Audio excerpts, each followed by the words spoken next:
Welcome to this week's edition of the mma-analysis podcast. I am your host, Lance Fishel. A couple weeks off. We get 2 to 3 weeks paid vacation in the summers on the show, so I took advantage of that, but I'm back.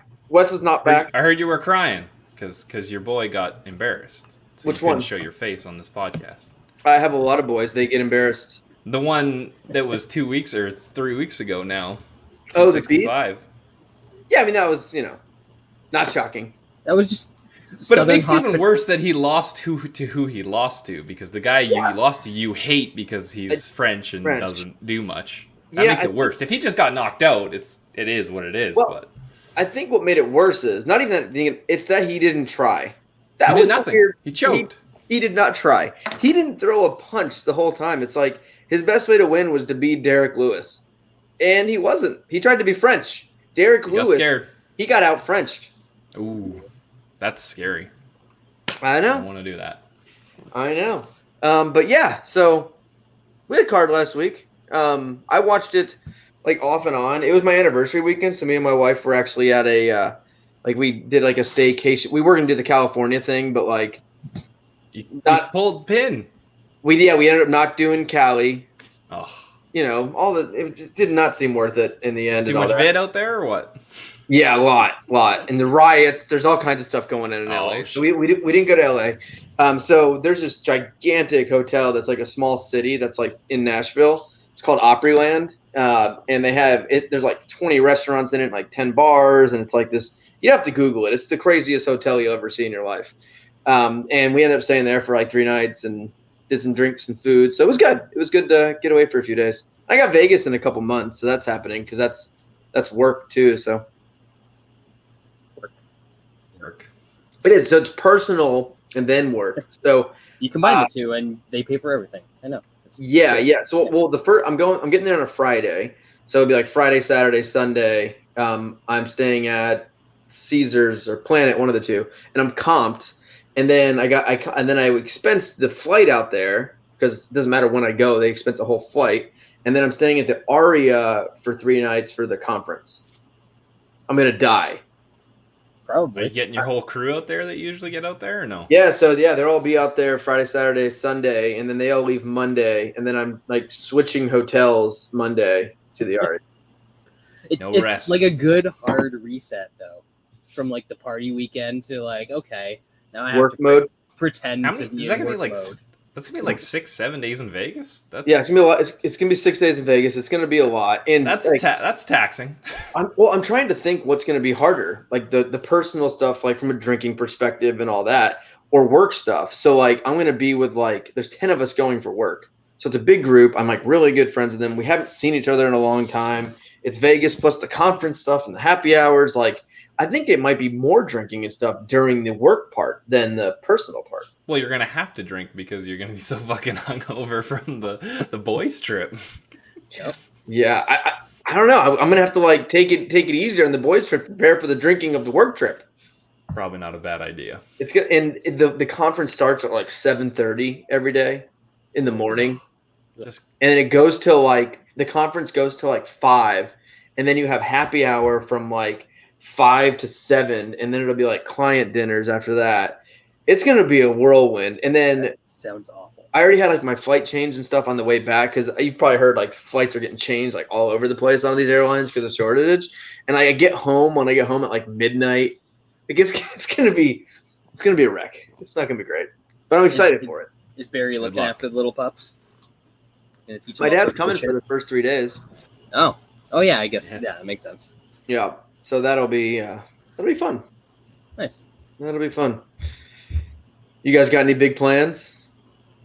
I was at a wedding this past weekend, which was nice. Instead of doing an actual wedding with a venue, they rented out this giant mansion on a lake for the weekend and just had a bunch of people up there and just did the ceremony. There's a ton of land, so they did the ceremony outside and then just party after that. So good times. It's good to see a bunch of people that I haven't seen in a couple of years. Yeah, doesn't seem bad. Yeah, I thought we were almost through this COVID thing a few months ago, and now it's worse than ever. But I have found my new favorite hobby. Like quote tweeting. Oh, we all enjoy your new favorite hobby. Oh, my new favorite hobby is great. You follow news stations in major cities, and you follow like the CBS News and Fox News and CNN, and then you see all these people who die because they didn't believe in the vaccine, and then in their deathbed, like vaccine. It's great. There's nothing like the enjoyment I'm getting out of these people dying. Like it should be real suicide at this point. Like it's tremendous. I'm loving it. I'm really the best one. I think I told you guys about the Nashville radio host, Phil Valentine. Phil Valentine. Oh my God, it was all over like the papers and the news here, and I was like, this is great. Like this is the greatest thing. He had like a year and a half of just saying it's a hoax and the vaccine's fake and all this, and then he dies of it, and it's just you can't get better than that. It's like a movie. Like, it's so unbelievable what's happening right now that it's almost like so unbelievable you think it's fake, but it's real. I love it. It's a simulation. It's so great. I'm thoroughly enjoying this. It's good. Yep. All my one tier? There. Yeah. One tier there, Brad? Yep. And I can't tell by some of these. I can't tell if like some of these news stations are like messing with us. When you look at like the tweets of like CBS or whatever, and they're like showing a picture of this person and their family and trying to make you feel bad, and then it's like they were unvaccinated. You're like, well, all right. Okay, that's fine. You didn't love your kids. I get it. No big deal. Anyway, so yeah, if you guys are looking for something to do, I highly recommended this because it was harder. A year ago, it was the people that wouldn't wear a mask and thought it was a hoax dying, and that was a good start. This is like next level funny. So yeah, everyone check that out. And it won't stop. So you got material for a lifetime. Yes, well, everyone said I'll get it when the FDA approves it. Now the FDA approves, and they're like, "You want me to believe the government?" I love how this is the thing. They're like, no, the government's they've been truthful before, but this one I can't believe. No. Well, we went to Afghanistan for good reasons. Yeah. Well, now they're another good thing has come up this week. Now they're turning on Trump. Oh, he was got booed at the fucking Alabama rally. Because he didn't. They're booing him because he told them because he wants his fucking following to stop dying. Yep. That's great. That's great. Oh, yeah. LR just said, Luis Palomino was in it, and he's another one that was like, hey, you guys should get vaccinated. I'm in the hospital. It's like, yeah, we know. We've known this for like 8 months. Like, are these stories of famous people, whatever, saying get vaccinated? Like, we've been vaccinated since it was available. Smallpox, polio, I got all of them. You tell me to inject me with a vaccine at 10. I don't care what you. That's all I need to know. Yeah, good enough. Always looking for an upgrade. Got you. That chip. Got you. All right, enough of that. It's just funny. I highly recommend though watching people die. It's fun.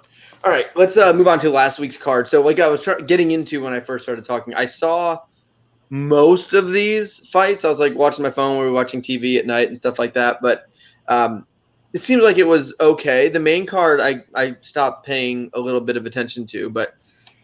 Starting off welterweight division, I did not see this one. Ramiz Brahimaj versus defeated Sasha Palatinkov by submission. I didn't see it. Latnikov is that bad? Yeah, we said he was. He is. Yeah. Anyway, all right. Lightweight division, Ignacio Bahamundis defeated Roosevelt Roberts. KO, spinning wheel kick, third round. This I did see. Impressive. I thought this kid was not going to be good at all. I still think he's way overhyped. Yes. People are acting like he's like the second coming, but he looks good. He feels like if he's not in space and throwing wild shit, I don't think he's going to beat anybody. I think if you start grinding him, pushing him against cage, wrestling him, he's not so good. But this was an exciting knockout. Awesome knockout. I think it's more of an indictment on Roosevelt Roberts just not being. He sucks. Yeah. He sucks. But everyone's acting like this kid's like the next big thing, and I don't see that. Did they also, not watch his previous fight? Yeah. Short-term memory. Yeah. Beating a guy up for 14 minutes and 55 seconds and then knocking him out in spectacular fashion. Like, you just have no regard for the man's future. I know. It's almost rude. Yeah, exactly. It's disrespectful is what it is. Yeah. Also, Agreed. Roosevelt Roberts didn't lose me a shitload of money, but if he won, I would have won a shitload of money. So he lost me a shitload of money. Technically, so, yes. Cost is the word you're looking for. Yeah. The opportunity cost was great, for sure. Yeah. All right, next up, light heavyweight division. Thick Willie defeated Fabio Cherant. I mean, the dude, I know the dude's got some power on him. Like, obviously.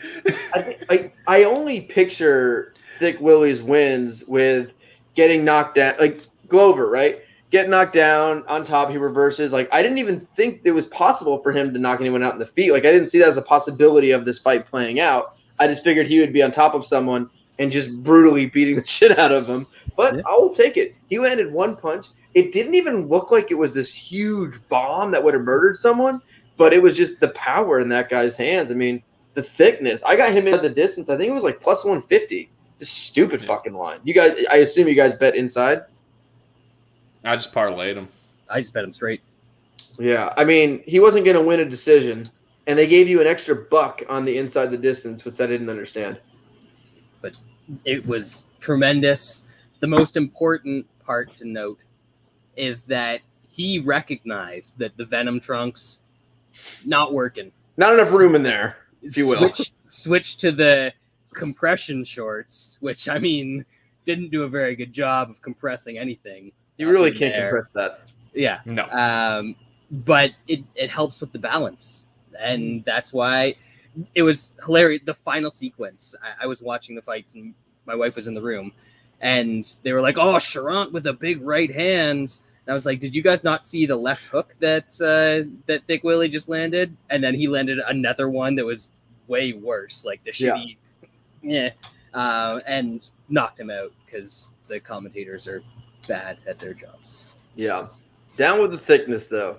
That man. Glorious. And one of our other guys, my namesake, the Bear Jew, Gus backed out. Now what? Who's he gonna fight? Does that mean we cashed our bets already?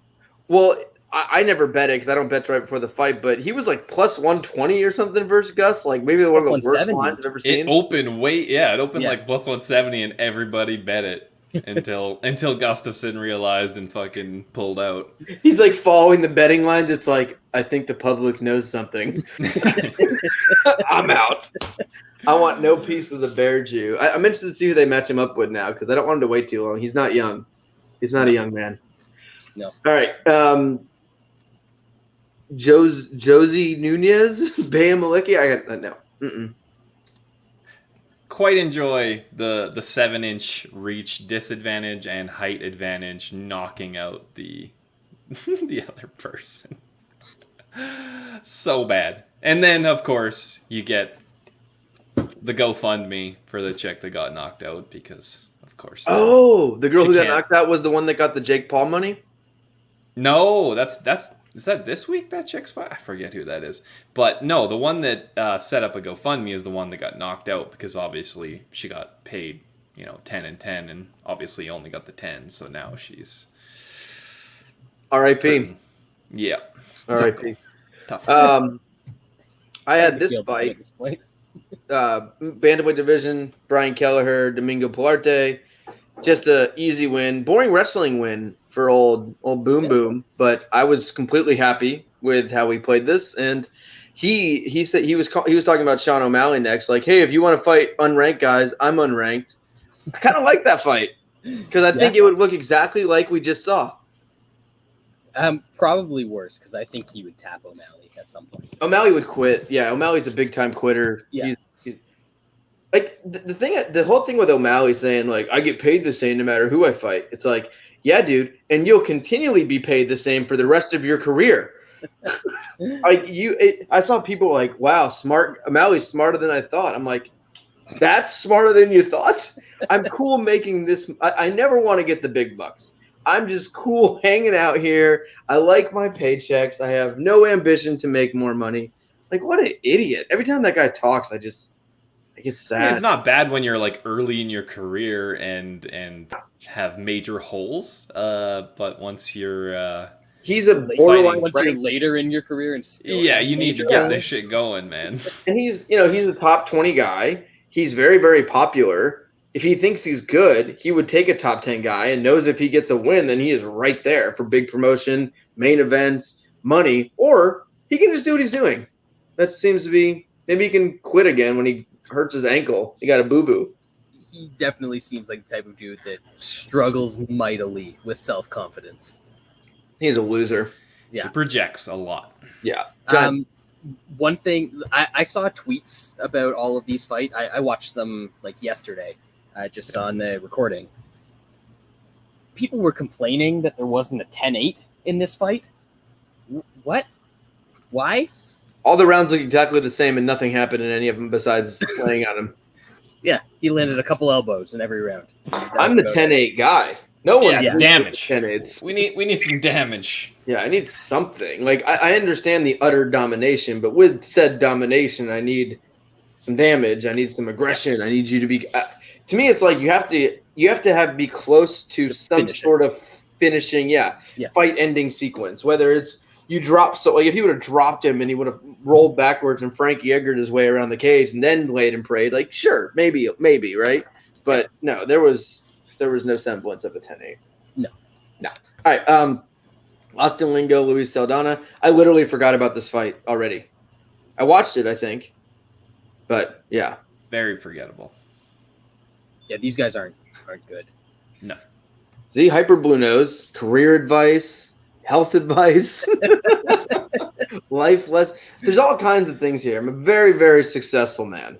This is why the people listen to the MMA podcast with people in their mid-30s and up, as opposed to, sitting in their parents' basement. Plus, bag water, a lot of stuff. You don't want bag water on your podcast. Or the vid. I'm old, Anyway, all right. Flyweight Pantoja defeated Brandon Royval.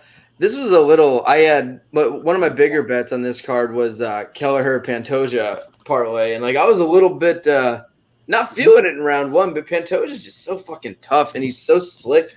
And I thought Royval looked good. I actually thought Royval looked pretty good in this fight. Got in a bad spot, and you can't really give up your back like that, Pantoja. He's going to end up finding a way. But man, why would Moreno not fight Pantoja next? Why is that not the fight? That's the fight, right? It has to be. They both agreed to it for December. The Russian? Right?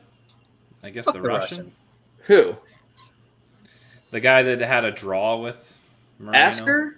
Yeah. Fuck him. No. Nobody wants that. No. Absolutely nobody wants that. No. So we cannot do that. This fight was incredible, though. Good.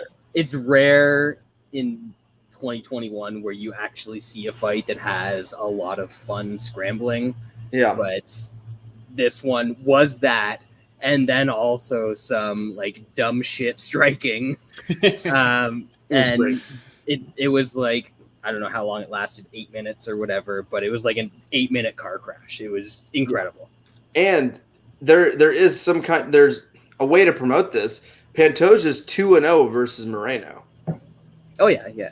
That's so right. I mean, and he finished him on tough. Pantoja's the goods. I think it would take a perfect matchup for me to think he would have a shot to win the belt. I think Moreno is that matchup. I don't think he would ever beat in a million years. Fig? Not in a million years. I don't think Pantoja would beat him. I just don't think he would. But he could beat Moreno, and that's an interesting fight. And this Askar dude, no, that's a path. Get a second name. You're not Madonna. Yeah. What are we doing? Add an off. What are we doing? I bet Royval a little bit too big. He was doing what he had to. It seemed like he gassed Pantoja a bit in the first, but Pantoja, good recovery, and dude is just fucking nasty. It was an awesome fight, guaranteed good fight there. That's for sure. I was just looking. Askarov missed weight in his last fight. You can't get a title shot. You can't get a title shot after missing weight and beating a 77-year-old Joseph Benavidez. That's just not a thing that can happen. Yep. Especially if you're a nobody. Yeah. Fuck that. Depends if they're going back to Fight Island. Depends how bad this vid gets. Well, it could be Frankie Edgar's time to drop to 125 and get his title shot. He smokes Moreno. I heard. Gives him the business for sure. Oh, that's the fight there. It's Sean O'Malley versus Frankie was the fight they're apparently making. That scares me, man. That's going to be super sad for you.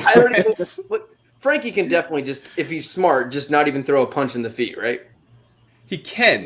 Only wrestle. But he also can get knocked the fuck out.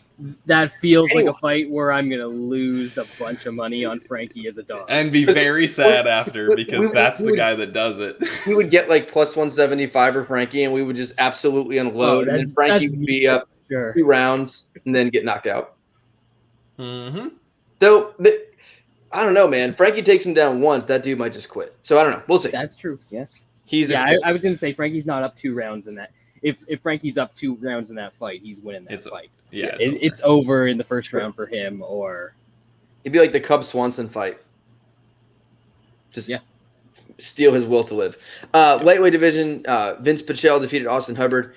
This was one of my favorite. I wasn't on the podcast. Wait. Who's Vince Pichel? Yeah, it's Vink Pickle. Vink Pickle. Sorry. Yeah. Yes. Vink Pickle. So I was on the podcast last week. I don't even know who you guys bet on, but I saw afterwards. What line was this? Even what were they thinking? Minus 105, something like that. No, I'm saying I bet him. This is one of the worst lines I've seen. Like, it's so bad. Like, Pichel's fights are some of the easiest to predict ever. Yes. And we all hate Vink Pickle. Yeah. Hate him. And everybody on the podcast we were just made like, a bunch of money not on him. bet this? I didn't know you guys were on it until after the fight. Because, like, I almost texted you guys and be like, did we pick a Munich or anything? Because, like, Pichel was like, that was easy. Yeah. Yep. Anyway. All right. Some dude defeated Trevin Jones. I didn't see this one. Whoa. Cockrammer. Yeah, it's one of the best. You didn't see the cockramming? It's one of the best new nicknames of 2021. It's Cockramanov. I pretty much didn't watch the rest of the card. That I had enough at that point. That's Brad's wife's favorite fighter right there. That's right. Reminds her of, I thought your wife's favorite fighter was Parker Porter. No, that's my favorite fighter. Yes. Anything to add? Anything to add on the Porter fight? On the Porter fight? Of course. Dude's got cardio for days. That's a prime tenderloin right there. That man is. Whew, he can beat anybody. Good looking. The fatties was so easy there. Fatties. You bet. I was on Porker. Yeah, I was a pussy. I didn't put any in Porter. That was obviously a very good bet. We said on the podcast, we're like, Chase Sherman should not be minus 200. I bet Sherman. Anyone. I threw him in a parlay. What are you doing? I couldn't find another dance partner for somebody. I forget who it was. Oh, shit. I think I lost both. What happens when you don't come on the podcast, Lance? I know. We can't stop you from making dumb decisions. I had a great night. I've been killing it second half of the year. But that was not a 7-2 on this card, which is rare for me because normally I just take a whole bunch of stupid shots on things. But yeah, it's a good one. Good. Madsen defeated Clay Guida. Okay. That sucked. Yeah, so bad. Why did nobody wrestle? I didn't watch it.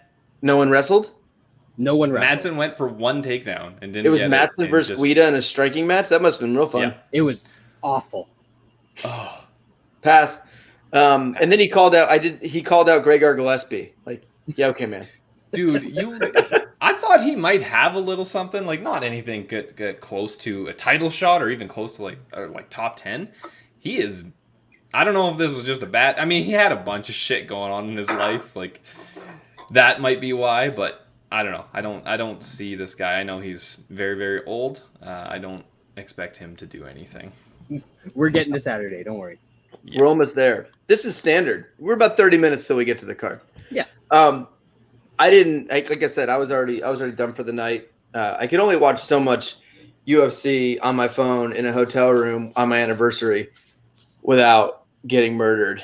So I missed the last fight as well. It was fine.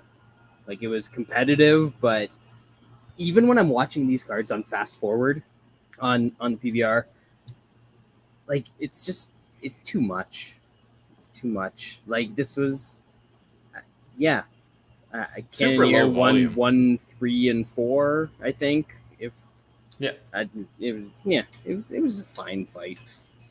Yeah, I had a big bet on Gastelum. He's just a guy that makes you always wanting more. You always think his striking is world class, and you think he can outbox all these guys, but then he just never does. He's a fucking welterweight. He's fighting guys way too big for himself. Yeah, looking stupid. Somebody replied to one of my tweets with an excellent nickname for him, which is Gastric Bipastilum. Which that's what he needs, man. That's what he needs. Get down to 155. Let's go. That's good. I like that. I like that nickname. Yeah. All right, let's now move on to not so great card Saturday night. So I hope everyone's not too excited. But on a positive, college football starts Saturday. Is that something people care about?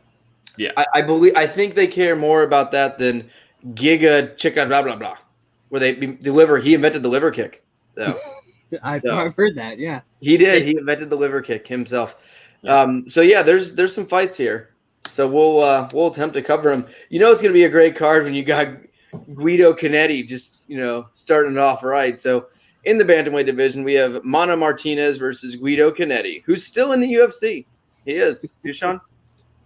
Yeah, that's news to me. He's 1-3 in his last 4. 2-4 in his last 6. Like, not even close to the worst recent record on this card. I know, and I mean the fighters all want a paycheck, man. I think everybody wants to fight. I think there's an angle here.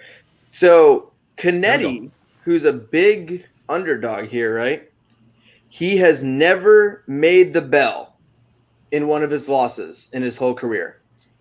Oh, you got finished every time. He has never made the bell. That's a smart man, right?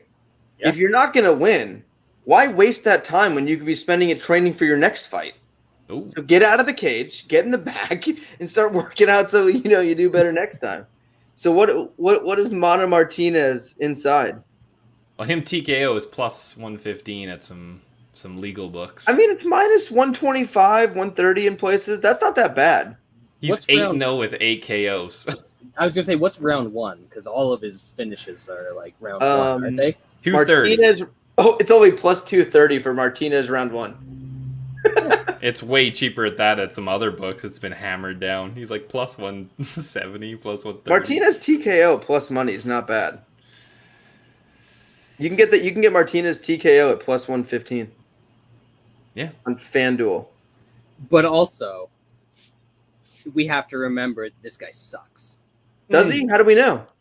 Because he got subbed in 2 minutes by Draco Rodriguez on the Contender Series. Yeah, but that didn't count.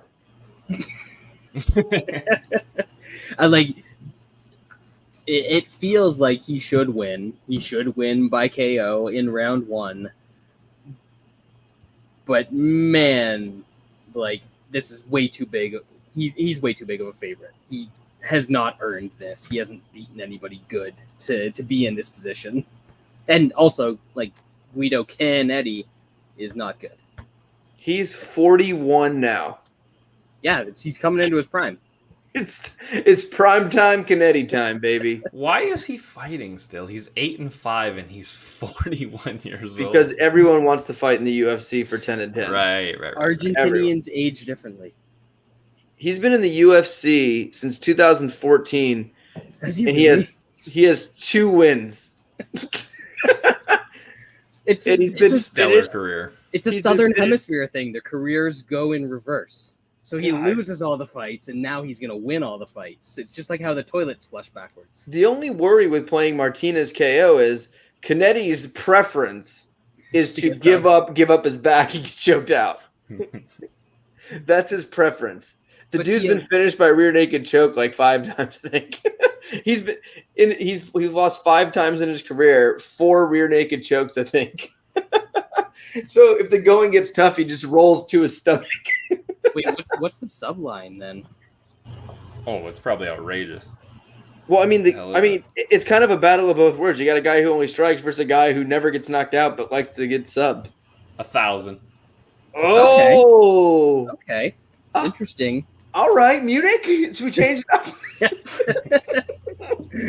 All right, this is how we should break down these fights. Just process of elimination. The pick for all three of us is Martinez by sub at plus 1,000.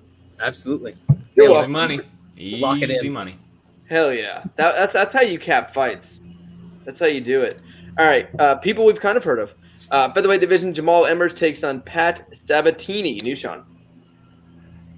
Yeah, we were talking before the podcast, and you seem to think that anybody that can wrestle against Emmers is going to have probably a pretty solid night. Yeah, that's right. I don't know if that's completely true, and I don't know if Pat Sabatini, like, you told me he wrestled D1. I mean, he had good control against the Canadian, but he just doesn't do anything when he's on the ground, man. The person on top, doesn't always have to do the work. What if there's a power bottom? I think we're gonna see a bit of a power bottom on Saturday with Emmers. I don't know if he's gonna just lay there like the Canadian. I think he can make his way up. Submissive bottom. I'll pick Cannetti, but Sabatini. Yeah, Sabatini. Confusing your Italian names now. Yeah, it's tough back to back. I'll pick Sabatini, but I don't want to have money on him because Emmers actually is taking people down more than he has in his career. I mean, he only has one fight, but Emmers has like 7 takedowns. So I guess we'll see. Facing a wrestler now. It's not. I didn't mean Jamal Emmers like the worst wrestler of all time. I just mean I'm going to take a D1 wrestler over Jamal Emmers. That is your angle that you will do most of the time. Yeah, I mean, the better wrestler is going to win most of the time. All the time. Almost every time. And yeah, this is a competitive fight. I like Sabatini, but I liked him more before the Connolly fight.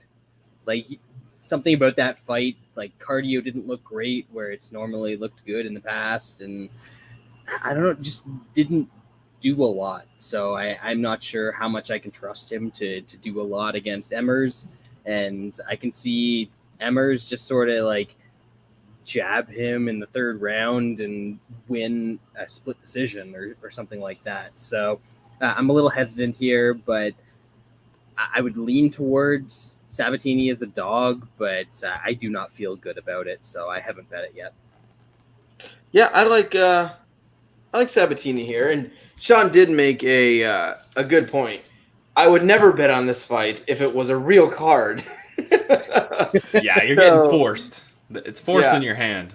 Someone did say Sabatini has no gas in the third round, which, not the best gas tank, but I think he can win the first two here, and I think his wrestling is good enough to maybe get a takedown in the third and lay on top. And I don't know. I don't think Emmers is the guy that's going to have the greatest gas tank either. But I think Sabatini is just a better wrestler. I think this is going to be a lot of grappling in this fight, and at plus money, I think it's worth the stab. I think it was like plus 130 last time I looked. Something around that. Yep. Seems worth the stab on a really, really terrible card. So the bet will be Sabatini. Speaking of terrible card, women's flyweight division. JJ Aldrich, Vanessa Demopoulos. John? Actually, Crystal Vanessa Demopoulos. Girls with the crystal name, they're a little scary. They have many experiences usually in their lives to contribute to being a good fighter, but I don't know if that's the case here. You're trying to say that she's a stripper, which she is. So I was beating around the bush. You went right for it. I get it. Yep. Aldrich should win this fight. Aldrich somehow wins a lot of fights. I think that's just how bad this weight division is. But she should win. But taking minus 400 on a girl that has little to no chance of finishing a fight, it's a bit scary. Going back to the Guido Cannetti point, apparently JJ Aldrich has been in the UFC since 2016, which is that was back when you were still watching it, wasn't it, Brad? That like before? Fucking blows my mind. She's the chick that somehow the judges always like the shitty stuff that she's doing more than the shitty stuff her opponent's doing, right? Yep. Yeah, that's... Demopoulos sucks and flops to her back a lot and armbar from guard. I got nothing. I'm not going to watch this fight. No, neither am I. It's just not something that's going to happen. I think. Do you think JJ Aldrich maybe gets the extra bump on the decision from the judges because she's really ugly? Because usually they feel bad for her, and her face is getting fucked up, and she's already ugly. I think that's my guess. That's a new angle. There you go. Like before she gets punched in the face, it's pretty rough. After she gets punched in the face, the judge is just looking over and going, "Yeah, I can 10-9." That's my only guess there. All right, let's move on here to light heavyweight division. Just a banger here. This is going to be the most fun, ridiculous, stupid fight on the card, for sure. Dustin Jacoby taking on Darren Stewart. You, Sean? Yeah, as we saw in the Jacoby and Cute Labia fight, he's not very good, but he can be in kind of fun fights. Darren Stewart, as long as he's not fighting somebody that can wrestle, he's usually in okay fights, so this should be a fun one. Jacoby is not good. He has some names against some guys that people thought were good or for some reason, but they're ended up not being good. Stewart's actually fought a lot better competition and fared better in those matchups, so I'll pick Stewart. I might be forced to bet this. This is a pretty terrible card with spots that I really don't want to bet, so this might end up being one, but I'm not 100% certain yet. Brad? This fight has the potential to either be extremely stupid or incredibly boring, because Darren Stewart is not against just clinching someone and holding them up against the cage, which I love. I'm here for it all day. And when your opponent is Dustin Jacoby, who you can say what you want, but that dude is not an MMA fighter. He cannot grapple in any way, shape, or form. I'm going to pick the British dude to out-grapple him, even though he's coming up a weight class and not looking great himself these days. But, man, Jacoby has, I guess he's been entertaining since he came back to the UFC, but he hasn't been good. So I'm going to take Stewart. I think he wins the decision here. So I've got a little bet on him, money line plus 155, and I've got a little bit of decision at plus 350. Yeah, I also like Darren Stewart here. I'm going to take it a step further. When I was looking at this fight, not only is he going to out clinch and push him against the cage, I think Darren Stewart is going to wrestle for 15 minutes. Not stall. I think he is literally going to wrestle. I think he's going to shoot disgustingly horrible double leg takedowns. They will work. He's going to drag him to the ground. And Darren Stewart's actually not horrible on top. Like, we've seen him have some decent ground and pound, and he throws, and he's got really heavy hands. And Jacoby is one of the worst wrestlers you'll ever see in this sport. He just has no idea what he's doing. He doesn't have the greatest gas tank to go with that. Not that Stewart does. Maybe the going up in weight will help Stewart here. And if they're on the feet, I don't think Stewart's a complete lost cause. Like, he does have some good hands. He does have some good power. So he's not dead in the water if he can't get takedowns. But I think he does get takedowns here. I think he clinches. I think he stalls. I think he gets a lot of takedowns. And I like Darren Stewart here by British Wrestling, which is perfect for Munich. Betting on British wrestlers who don't wrestle. And that's the way to do it. Yeah, and Jacoby throws a lot of calf kicks, and no one likes that. Fuck calf kicks. So what you a gotta loser. bet against that. Yeah. Nerd. Loser. No one Try that in your kickboxing matches, Jacoby. You fucking turd. No one likes him anyway. Speaking of losers, middleweight division, Sam Alvey taking on Wellington Turman in what could be the biggest loser fight ever. Sam Alvey has not won in his last 6 contests, yet here he is. New Sean? Fuck, for a while I thought this was going to be the co-main event. Yeah, this was almost a co-main event, and Sam Alvey hasn't won a fight in 6 fights. Like, I'd rather Josh Koscheck come in co-main. Koscheck's back. He's going to co-main. So bad. Alvey hasn't won in 6 fights. Turman's 1 in 3. These guys should not be in the UFC. Everybody wants to fight, brutal. Sean. Banging on the door. Everybody wants to fight. Fuck, man. It's so bad. Yeah, Alvey just doesn't throw. He's terrible. So is Turman. You probably want to... Fuck, man. This is bad. This is a bad fight. I don't even want to pick Sam Alvey as an underdog. Like, Turman, I guess, should win. Alvey doesn't throw. Turman got knocked out and landed 1 strike in his last fight. It's pretty good. He's He's got knocked out twice, back-to-back fights in the first round, and hilariously getting knocked out by Andrew Sanchez in the first round. Sanchez. Yeah. Hey, So Andrew Sanchez is a first-round beast. All right, let's chill. Not with his hands. Let's chill. Not with his hands. Just in general. yeah, Oh, it's bad. I'll pick Turman. This is sad that this is still occurring in 2021. it's not good. Brad? It's a Sam Alvey fight, so this feels weird. But I like the under Oh. because I think if Turdman gets him down, So, rear naked choke. yeah. I think if Turdman doesn't get him down, probably gets knocked out because everybody knocks him out, as you guys just alluded to. So under 2.5, it's minus 110. You're basically getting even money that one of these guys that stinks is going to get finished by the other guy that stinks. But they stink at 2 very distinctly different things, which is always huge. yeah, which is always a nice, it meshes really nice. So I like the under here. If I'm actually picking, it's going to be Turdman by sub. Alvey used to be kind of difficult to take down. Not so much anymore. So Turdman sub is like plus 400, plus 500. That's not bad. I think that has a very real chance of happening. I actually don't hate that play. I was looking at that earlier, the under here, which is always scary because Sam Alvey could just stare at you. But I think the combination, if Turman gets him down, he's probably going to get it.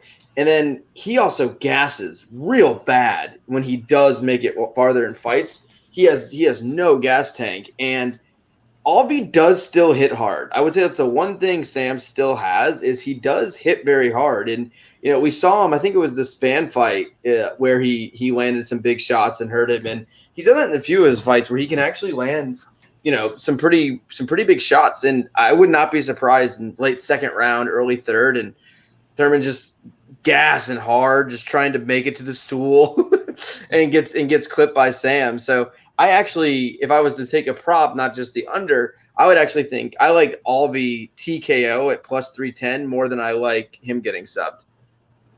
Because Alvey could also get knocked out. Also possible. Alvey can get finished in a bunch of different ways at all times in every fight. So yeah, I don't hate that under. I haven't finalized my bets or bet anything yet outside of one fight, but yeah, I don't mind that under, Brad. That's a solid get there. All right, middleweight division. Alessio de Chirico, Abdul Razak Alhassan. Meerschaert. This card sucks so bad. It's so bad. It's such a bad card. They didn't even try. I mean, the reason these guys are fighting is because both of their fights fell through. So now they're fighting each other. I just figured it was because they both had criminal charges against them that got resolved around the same time. Oh no, that's just one of the guys. Sorry. Yeah, and we thought, I mean, he was going to be good after that. I mean, he was free and he was going to, take out his anger for all that business he had to go through on fighters. Turns out he's too shitty to do that. Yep. Getting just grapple fucked by Robert Whittaker's jiu-jitsu coach is not a good look. This guy is terrible. Chirico is not very good. I mean, that knockout he had last time out was fun. and then he's the dumbest person ever because he doesn't want to promote himself or do anything like it's his job or anything like that. But you got to go with Chirico. He's probably going to finish Hiestand because Hiestand likes. I think decent people can finish him. Brad, I like that. He fights guilty. That's a good one. If you were ever going to bet on Abdul Razak Alhassan, or as we call him in the streets, judo rape, round one at plus 650 would be the line to take because take him round one. He's not going to win any other way. That said, I'm going the other way. This dude stinks. He has never been good. He landed a couple punches early in his career, but he's not actually a good fighter. He's the shittier version of Chaos Williams, as we saw when he fought Chaos Williams. And Chirico is not great, but at least he can stick around. And I think he might even be able to get a finish late. So I took a little Chirico round 3 plus 1,200. Yeah, I like Chirico here. I just don't know if I have it in me to be able to lay minus 230 on him. Like, that feels like criminal to do. Like, putting him in a parlay even. Like I don't know. But that's why I took the round 3. Alhassan sucks, though. And I feel like this is it. Like, this is the last time we can bet against him. Do I miss this opportunity? The dude just lost to Jacob Malhorn. Like, Malhoun. Whatever his name is. Like, that's something bad. What was it? Robert Whitaker's, like, butt buddy or something? Like, yeah. Not good. That's not good. Not good at all. So, I don't know. I don't think he gets a finish. I would be shocked if that happened, honestly. That would shock me. That wouldn't shock you, Brad? No. He's only been knocked out once in his career, and K.S. Williams has some big-ass power. Yeah, but he hasn't fought anybody once good you that get can into the finish habit, late. Like Chirico? Once you get into the habit of losing fights, it makes it easier and easier to quit. Yeah. And he's at the end of his career. He's ready to quit in a fight. I don't know. I'll take Chirico. Might be putting in a parlay. I don't know yet. All right, let's move to the main card as we have middleweight division. Mahmoud Muradov versus Gerald Meerschaert. Good? Meerkat. I'm trying to pronounce the names wrong and stupid. I thought I did a good job. If that's what you're going for, you nailed it. Why does Meerkat always get these fucking Russians prospects? Brutal fights? What did he do to deserve this? He seems like a nice fella. I've made a lot of money off betting on Meerkat. A lot of money. Got to pick your fucking spots, though. Yeah, but you do. But when you do, I always bet him by sub, and I always get like plus 500, plus 600, and he wins all of his fights. I think I've won every time he's won in the UFC has been based. I think he's won almost all of his fights by sub, and his sub number is always bettable. And when he wins by sub. So why not? Whoa, sir! What's his? He beat Eric Spicely with a body kick. All right, let's show some respect. All right, I just pulled it up. He has 3, 4, 5, 6, 7 wins in the UFC, 7 finishes, 6 subs. What's his sub number?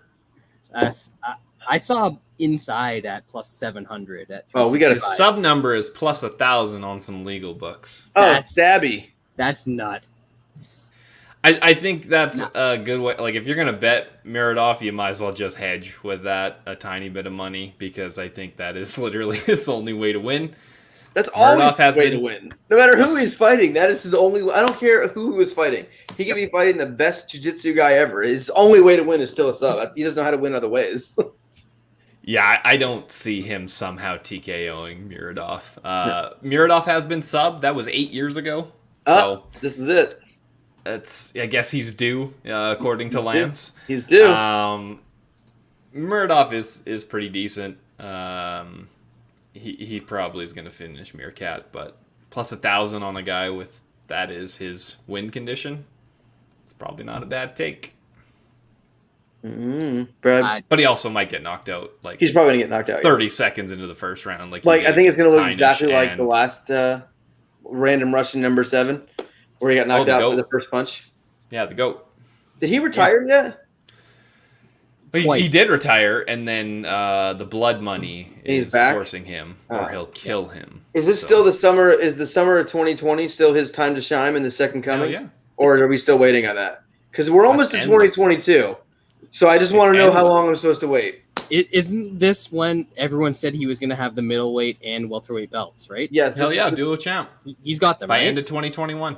Yeah. I think so. Does he even have a fight on calendar? He's still dead. Like, does he have a fight? No. All right. He's got some yes, he does. He does have a fight. Oh, he's fighting somebody. But I thought that got canceled. No, he's going to fucking get murdered by the Leech. The Leech is going to kill that man. That's going to be awesome. Oh, the Leech is going to put him just fucking night-night. He's going to try to bang with him. That's on the fucking Glover card. That's going to be an enjoyable day. Shit. That's an afternoon on free TV. Lil Jangalang's plus 300 in that fight. Yeah, he's going to kill him. It'll grow. It'll grow. Just leave it. It's going to be great. I know. How come even when Dubronx becomes champ, people are still ducking him and refusing to fight him? Wouldn't you? What do you mean? He's champ. Don't you want to get a shot at the belt and get choked out in front of millions of people? I would. Yeah, exactly. I don't want to get choked out in front of anybody. My man's so good. Even when he's champ, people don't want to fight him. Yeah, you duck him when he's the champ. He's going to be champ for 4 years with no title defenses. Yeah. He's like, I'm trying to get a fight here. Nobody wants to fight me. Poirier is calling out Nate Diaz at 170. Wait, what's his first name? Duxton Poirier? Poirier is soft, man. Ducking Poirier? He doesn't want that smoke. All right. Yeah. Brad, anything to add on the Meerschaert fight? You good? I'll take the flyer. And just a quick thing to add. When there are takedowns in a Meerschaert fight, when his opponent gets more takedowns than him, he always wins. Like, always. If he out-wrestles his opponent, he probably loses. But if his opponent takes him down, he's going to win. Yeah. Ball game. So let's hope this Muradov shoots a takedown, and then we got plus 1,000. It's easy. Just like that. Super Mookie.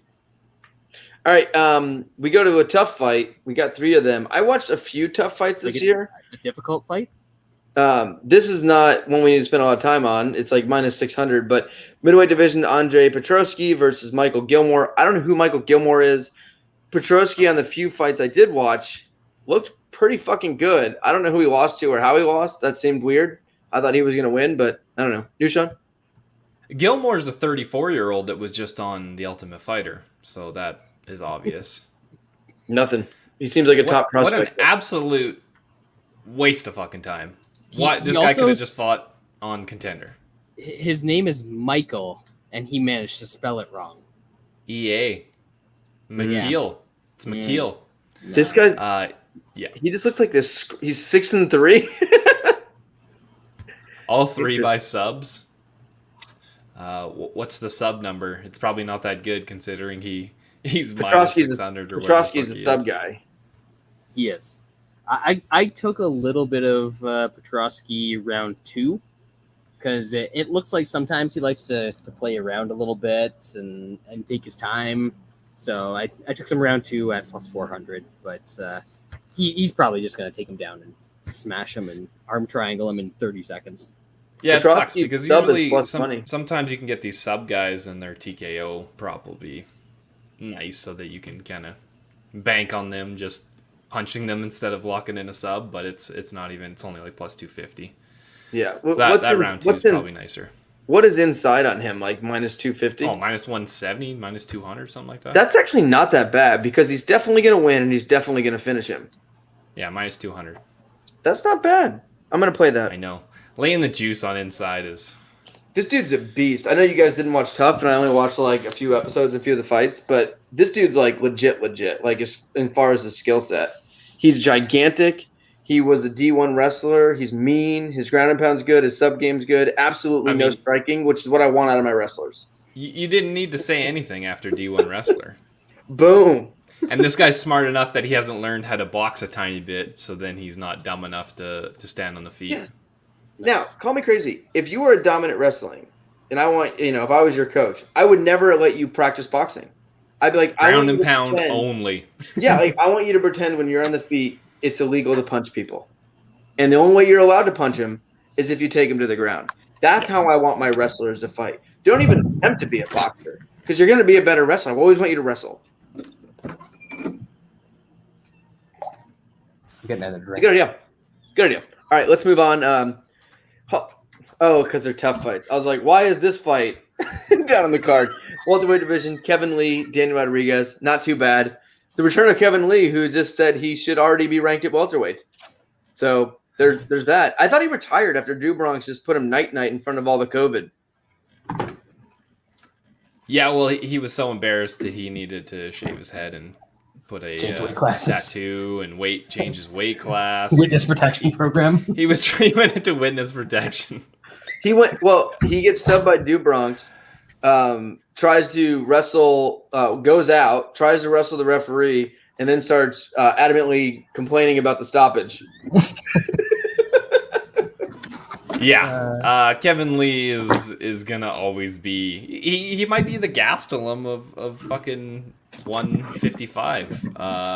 He has skills, but he royally fucks up, and his gas tank is questionable. The dude has skills, but I don't know, man. I think he needs to finish early. I think he needs to take Rodriguez down and finish him early because Rodriguez puts a pace on guys, and I know he's going up a weight class. That doesn't guarantee that you're just all of a sudden going to have great cardio going up in weight. Like, I know cutting weight is brutal, but I guess we'll see. We'll see what that cardio looks like at 170.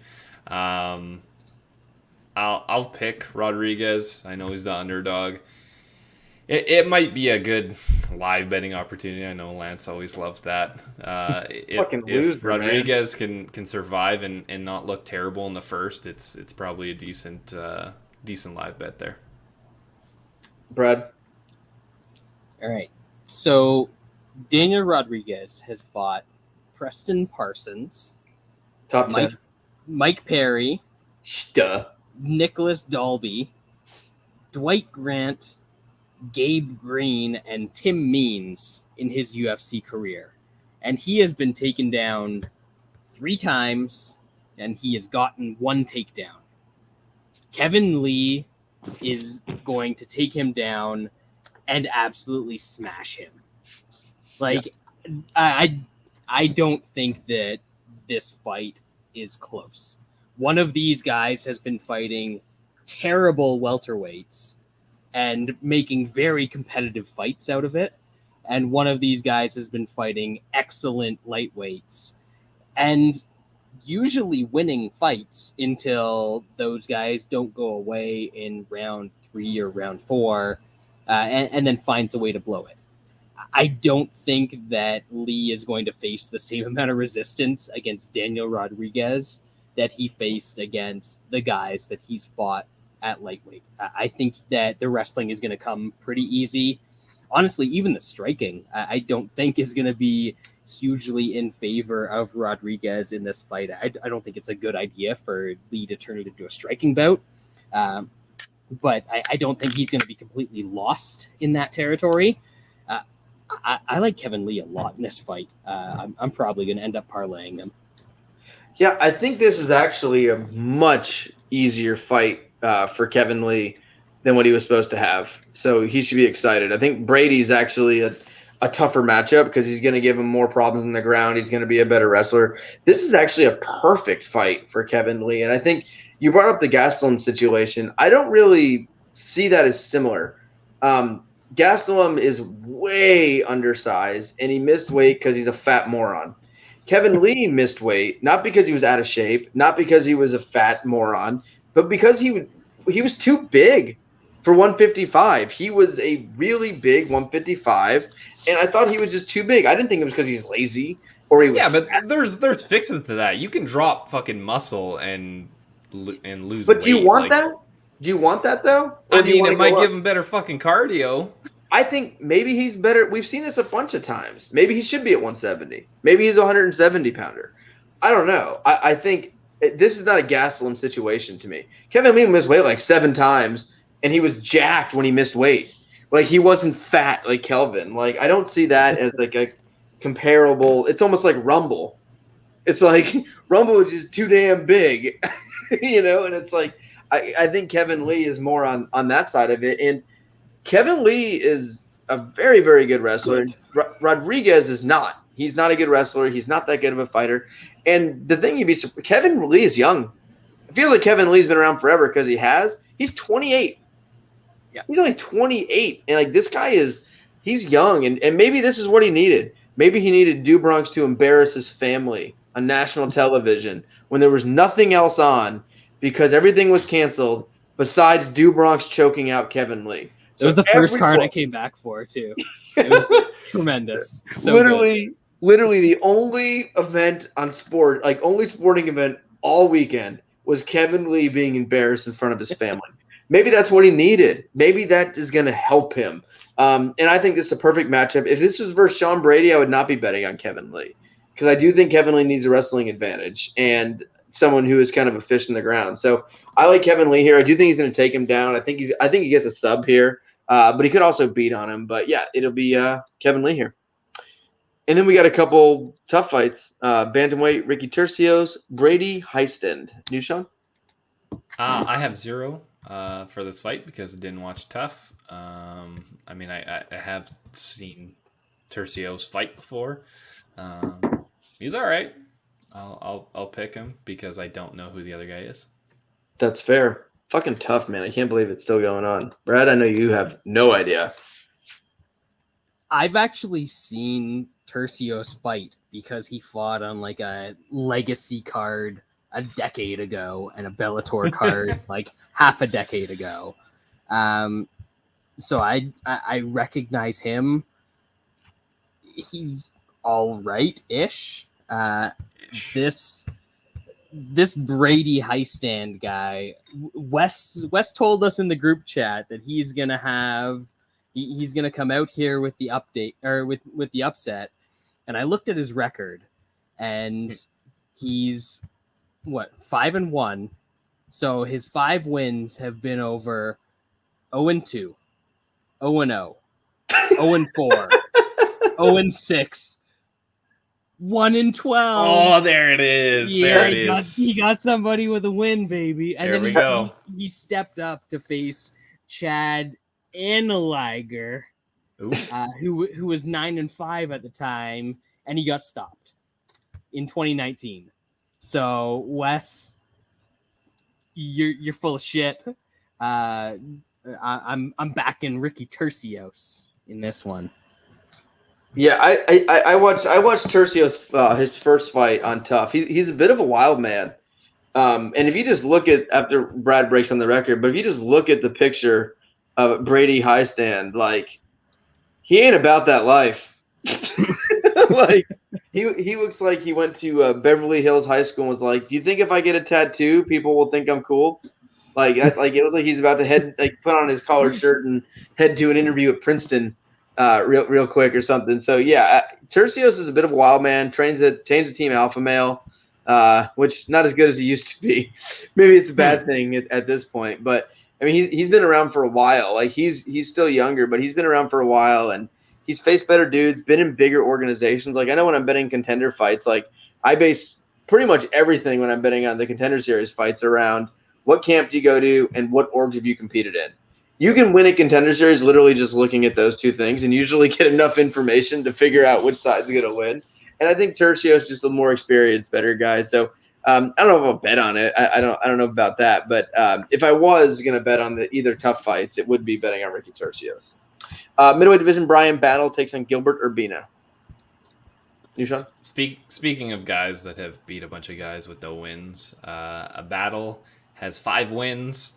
Those guys have a combined 6 wins between 5 of them. Fuck, man. It's so bad. Is Gilbert Urbina better than his brother? I would hope so. It's hard not to be. Yeah, it's not hard not to be. So I'll pick him, but I have no idea. I don't care about these fights. Brad? Yeah, I actually saw the fight, or part of the fight on Tough, where Urbina got smoked by the guy that everybody wanted to win this season. But I'm still going to pick him to win this fight because I looked at the records, and one guy has fought some dudes and one guy hasn't. So I'm going to take the guy that's actually fought some dudes. Who was which supposed is to be Urbina. Trayshawn Gore. That's the guy. Yeah, that guy was cool. Yeah. He's the one that got out. He would have beat the piss and shit out of that. Battle guy's not good. Like, he just looked super raw and green. I don't know. Yeah. Well, hopefully the UFC gives Gore looked like the best prospect on the show. I think they already said they're going to give him a fight. But yeah. They sign everybody from Tough because it's the Contender Series, but like maybe even cheaper. I don't know. Is that possible? Is it possible? Maybe. Petroski, I think, is the only real deal on the whole show. I didn't watch enough to know. I saw one fight with Petroski and one fight with Gore, and that was all I saw of this season of Tough. Did anybody watch this? Unless you were getting paid to watch it. Yeah, Wes is their lone fucking viewer. Yeah, I mean, I tried to because I hadn't watched it in like 6 years, and I was like, all right, and I watched like the first 3 episodes, like not live. I went back and watched them, and I was like, this is sucks. It was so like, not only were the fighters bad, I don't care if they were fun. The fighters were bad. They were just look at the guys in the finals. Like the fighters were bad, but I couldn't deal with the fucking house shit and like, I just took off. I took off Ortega's tire. Hey guys, check this prank out. It's like, oh my god. You get you wait all this long to put it back on, and then you put those 2 guys as coaches. You might as well just watch paint dry. Such a difference. Like if this was 2 like fighters that were hilarious that I really liked and they were rivalry, whatever. Like I'd watch it. Like I probably would have watched it, but like. I think I stopped watching it not just because the fights were involved with shitty fighters. I didn't want to look at either of those morons again on the screen. Like when they started pranking each other, that's literally when I stopped. I was like, this is like the band geeks. Like, hey, we're gonna go on a reality show and be cool dudes.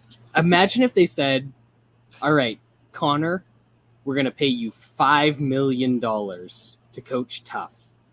Nate, we're going to pay you $5 to coach Tough."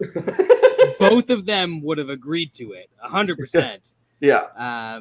And then you would have gotten a ton of viewers, and it would have been probably interesting shit, even if you couldn't understand 90% of it. Well, I mean, it's fine. You just get subtitles. You subtitle everybody. Yeah. I think at like this point, obviously, Connor's kind of like a stretch for Tough, but like you can get guys that are interesting. It's like they literally picked the 2 for top level guys. If you look like the top 5 across all divisions, I think they literally picked the 2 most uninteresting guys that are champion and number 1. They had to have. Like, who is less fun? Like, I don't like if it was Brandon Moreno. He's not crazy popular. I'd watch fucking Brandon Moreno laugh and do his weird shit every week for sure. Like, I would be totally down to just watch Brandon Moreno be a child and have fun. But like, man, like I wouldn't. Ortega's painful, dude. Yep. He's painful. I mean, I've still never forgiven him for framing the king for that drug test back in the day. Yeah. Real ones, no. They do. That's what they say, right? I think so. Like all right. Let's move on now. Featherweight division, main event. I love this fight. I as someone who is not a fan of Giga, the liver kick, I like this fight. This is, usually when I see a striker and a kickboxer, as you guys know, my immediate instinct is, as everyone thinks they're good and I think they suck, I'm like, wrestler. This is close to the wrestler. This is the dude who's going to kick the shit out of him. It's almost better than the wrestling because he's going to kick the shit out of him, and he's like, oh, yeah, what about the Giga kick? I made it up. It's a liver kick. Trademark, patent pending. Patent pending. Giga patent pending. All right, Nishan? Yeah, this as history has shown, we get some crazy numbers on Edson Barboza. Get him as a dog against Burgos. He was short against Merquani, even at minus 250. Ige. he won that Ige fight, even though the judges fucked him. Second most mad I've ever been at a decision. That was second most I've ever been. He probably beat Felder too as a pick'em. I mean, he wasn't going to beat Gaethje. That's just the way it is. And then we got him as a dog against Dan Hooker. Like I feel like he's criminally underrated. I guess sometimes he can have closer fights than I would like. It seems like he's kind of figured some shit out though. Now I do, as a guy that's lost a bunch of money betting against Giga, I do kind of wish they paired him up against a wrestler, and then obviously always. We could just put that to bed. But on the plus side, I think we'll get that still, even after this fight. It is a nice. I mean, losing at your own game is also pretty humiliating. So I guess I don't mind that. Barboza's just the better MMA striker, plain and simple. This guy is still very durable, even though the wars he's been in. He's looked very good at this weight class, which is kind of crazy to think about. Chikadze lost a striking battle, or he got outstruck by Jamal Emmers just over a year ago. That's I don't know. Like, yeah, he's beat. I mean, the Cub knockout was nice. I mean, it was obviously the patent pending trademark kick. But Washington Cub is pretty washed. And then he's beat a bunch of nobodies, man. I mean, and very good style matchups. A lot of guys that probably could have wrestled him, and they decided not to after a couple failed attempts. Barboza is just so much better than him. This is a bad line. I don't know how many units I'm gonna have on Barboza. It's probably gonna be too many because I'm gonna have barely any bets on the rest of this card. So I might be going pretty deep on Barboza. I think he wins. 5 rounds is a long time.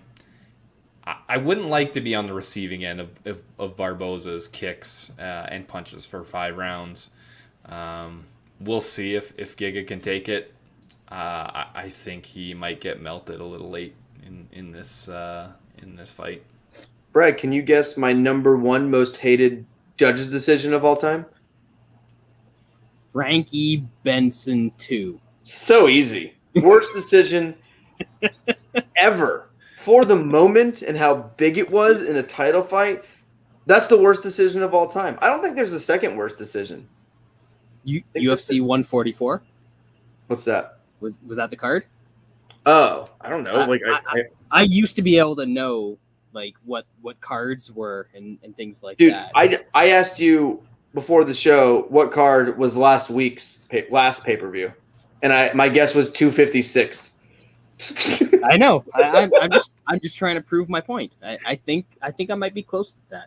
I think I might be close. You could. Did they only fight once, or did they fight twice? They fought twice. The first time they fought, Benson, he could have won that fight. That first time, close fight. The second one, so the first time they fought was 144. The second time was 150. Okay. So the 151, the really bad one, that fight wasn't even really competitive. That wasn't even a competitive fight. Frankie ran away with that thing. Garbage. Yep. R.I.P. Yep. Fuck you, Benson. Yeah, when he went to Bellator, his career died. Good. Yeah, this line is. I mean, I said it at the end of last week's show that I don't get it. Giga. He stinks. I typed Giga Chikadze into Google Translate, flipped it over to Georgian or whatever fucking language they speak over there, and it translated into English as liver fraud. It's liver fraud. That's what his name stands for. He doesn't do anything, and somebody that actually knows fighting and watches way more fighting than I do messaged me earlier this week. They were like, Giga has actually gotten the shit kicked out of him, and I mean this literally in terms of like kicks. He loses the kicking battle in almost all of his kickboxing matches. That's not good when you're facing Edson Barboza. Edson is going to come out here, and Edson's hands have gotten a ton better throughout his career. He's super durable. His cardio seems to be pretty damn good at 145. He's got very good defensive wrestling if for some reason Giga thinks that he needs to shoot. And he is a better kicker and a way better athlete. Way better. Giga is a fucking slob. Like, I think of all of the fighters I dislike right now in 2021 on August 25th, Giga is definitely in the top 5 of that list. Top 3 for sure. I'd have to. What is my list? I haven't even thought about it. I hate so many. I thought we did we didn't do a list, but you did you ranked 4 different fighters. Did I? Yeah, yes. Edwards on there and O'Malley and O'Malley's definitely he's in there. I think Nate Diaz was on there. You know, I don't know if I hate Leon Edwards at this point. I'm almost to feeling bad for him. At the time, you said you'd nothinged him because. Yeah, exactly. That's why he was like 4th on the list or whatever. Yeah. Like his career has been it's a complete train wreck. Like, and he doesn't it's lose amazing because he's such a douchebag. Yeah. It's tremendous. Sean O'Malley's got to be number 1, right? Least favorite fighter in the UFC. I don't know. Maybe he's got to be. I don't think about these people. Yeah. I don't even think of them as people. So I don't know. I would have to. It's just random pop-ups on the timeline when then one of them says something stupid or, Exactly. I mean, in the top 5, O'Malley's 1. I think I'm going to put Makhachev in there, and I don't think it's his fault. But he's in. What about Izzy? Izzy. He's in there. Yeah, he's in there. He's in there. The GOAT, the welterweight middleweight Chimaev? champ. Who? Exactly. No, that's a different guy. Yeah. Yeah, I mean, from what I'm sensing, we got O'Malley, we got Adesanya for sure. Who else did I say that was in there for sure? You said Makhachev. You think he has to? Makhachev. He's in there for sure. Yeah. Fuck that guy. Yeah. That's everyone's ducking more than a him thing. It doesn't matter. Like he's on a little the him thing too. But yeah, as far as this fight goes, Edson Barboza is going to kick the shit out of Giga. Like, I think people are going to be shocked when they see these guys in the same cage and think that like they're supposed to somehow be competing on the same level because one of them is way faster, way stronger, and significantly better than the other one. And we can bet that guy at basically even money, and I already did. I don't think that line is going to stick around throughout the rest of the week, so I'd probably bet it now if I were you. You can still get minus 115 on Barboza, and I already have a bunch on him at minus 110. Sweet. Hey, Alex Volkanovski is ranked the number 4 pound-for-pound guy in the world. He's on the list. I mean, that was his entry into the list. Number 4. He's on the list of like most. Oh, I know. I'm saying that's how he got on the list. He beat Max twice, technically. All right, so he hasn't won a fight. He hasn't fought in what? Years? Is he a fighter? When was the last time he fought? I thought he was a rugby player. Every time people talk about him, they're always talking about rugby. So he's now been out. He's been out for 13 months. His last win that wasn't Max Holloway was 2.5 years ago. That's a nice win against Aldo. Where he just held Aldo up against the cage. Yeah. This guy is not like a boring fuck. Imagine making this list and going, yeah, Volkanovski. More impressive than Dubrovsky. He's beat some good guys. He's held good guys. The dude has one finish in the last like 4 years, and it was against Chad Mendez when he was so juiced up on elk meat and steroids, he didn't even know where he was. You mean and BKFC, Mendes almost killed him in that fight too. Yeah, he dropped him. future champ Chad Mendes at 170. Dude, I'm mad. Chad Mendes is a future bare knuckle FC champ. Oh, yeah. Right? Dude, did you see him fucking hitting bags? I'm mad Chad Mendes is going bare knuckle. Like, I watched him hit bags and I was like, I think he's improved. Like, like the amount of elk that guy has eaten over the last few years, it's just it's a lot. He will. Chad Mendes His would back beat Khabib. looked like Rumble. Chad Mendes would destroy Khabib. It wouldn't even be competitive. No question. That should be Connor's next fight. Juiced up Chad Mendes versus Connor, God. the rematch. And they bet full camps because Mendes won't be in a treehouse before the fight. That's right. There we go. I like Edson Barboza a good bit here. I bet on Edson a lot. I love his style. I like how he fights. His kicks are game changing. I think everything the guy said is completely true. Edson I think that decision bothered me so much in the Ige fight. It's money, right? I bet on him. But I think also like Edson just seems like genuinely one of the nicest dudes like in the sport. He just seems like a genuinely great guy. He made the cut. He beats Ige clearly, and then shit pissed me off. But I think he's gonna kick the shit out of Giga. Hopefully we don't have to see him again. Maybe he can. If Emmers loses, if Emmers loses Saturday, maybe they have a rematch.